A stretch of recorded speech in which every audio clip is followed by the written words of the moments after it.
तर उद्योजक संतोष लड्डा यांच्या घरावरील दरोडा प्रकरणात एक मोठी अपडेट समोर येते। लड्डांचा बालमित्र चंद्रकांत इंगोलेनेच दरोडेखोरांना घरातील सर्व माहिती दिल्याची माहिती आता समोर आली आहे। यानंतर देवीदास शिंदे आणि योगेश हसबेंमध्ये दरोड्याचा कट शिजला।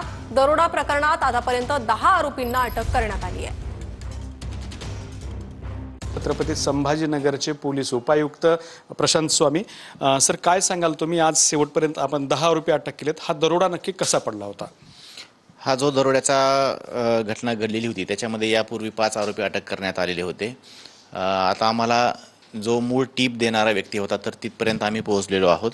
याच्यामध्ये जे संतोष लड्डा आहेत त्यांच्याच कंपनीमध्ये काम करणारा बाळासाहेब इंगोले म्हणून व्यक्ती आहे। 2006 पासून तो त्यांच्याच कंपनीमध्ये काम करायचा। त्याचं त्यांच्या घरी जाणं येणं असायचं, भाजीपाला घेऊन जाणे वगैरे।